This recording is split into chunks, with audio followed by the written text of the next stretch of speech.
Ritual itu sendiri yaitu dengan memasuki pengalaman-pengalaman batin kita sendiri atas bagaimana Allah menuntun rasa kita, menuntun jiwa kita. Untuk itu, kita bisa mencobanya di mana saja Anda berada. Ketika di mobil pun bisa Anda lakukan.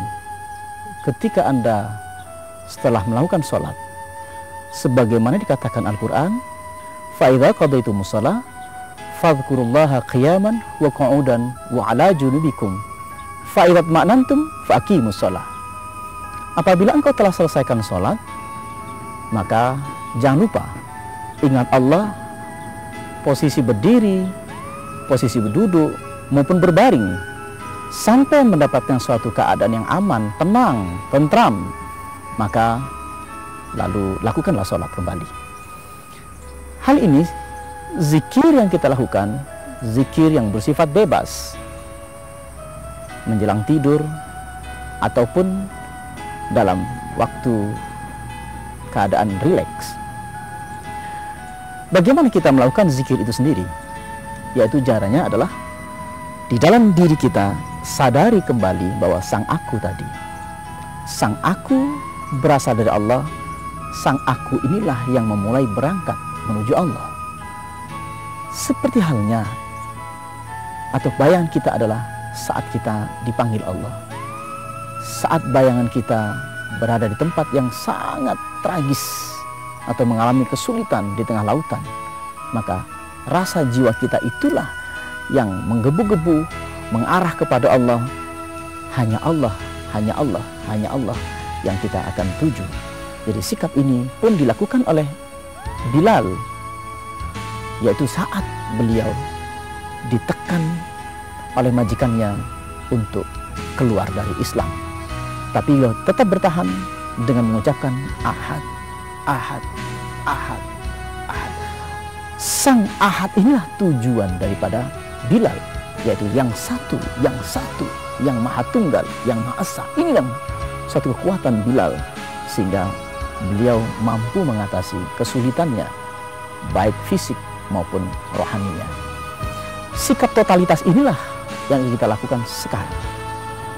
Anda ambil wudhu, pakaian bebas, atau yang paling rileks, tidak tegang. Kita lakukan betul-betul dari hati kita yang dalam, bahwa kita merasakan kehadiran jiwa kita kepada Allah. Pertama-tama, hilangkan semua pikiran-pikiran bahwa kita tidak mampu, bahwa kita akan kesulitan. Hilangkan pikiran itu. Kita mesti yakin bahwa kita menghadap Allah. Biarkan Allah yang nuntun saya. Apapun dosa Anda, apapun kesalahan kita, tetap kita akan lakukan, datang kepada Allah. Bukan tidak boleh sama Allah. Allah akan mengatakan, aku yang membuka hidayahmu, aku yang menuntun, dan aku yang membersihkan hati kalian. Percayalah dengan ayat ini, sehingga kita tidak ragu-ragu lagi mengatakan kita mesti bersih hati dulu menuju Allah, kita mesti taubat dulu menuju Allah. Taubat bukan berarti kita merenungi kesalahan kita berlarut-larut. Arti taubat adalah kembali sekarang kepada Allah, mengatakan, ya Allah, nafsuku terlalu besar untuk selalu mengajak yang tidak baik. Sikap ini yang dilakukan oleh Nabi Yusuf alaihissalam. Mari kita lakukan, apapun keadaan kita. Apakah kita libido kita naik, apa emosi kita naik, tetap kita diam sejenak agar Allah mencerahkan hati kita. Para spiritualis dan para sufi, kita mencoba kembali duduk rileks, santai, tapi keseriusan jiwa kita sepenuhnya kita hadirkan kepada Allah. Saat kita berzikir, ya Allah, ya Allah, ya Allah, ya Allah, barangkali akan sangat berbeda jika kita mengatakan hati kita ada yang paling dalam mengarahkan jiwa kita. Ya Allah, ya Allah, ya Allah, ya Rahman.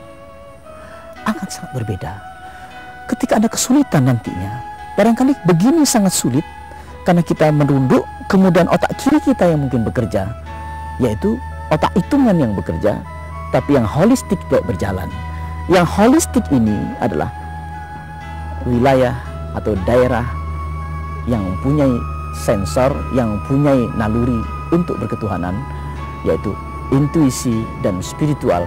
Maka kita gabungkan antara bacaan dengan rasa ini, sehingga bisa tercapai satu kesinambungan rasa getar menggetar.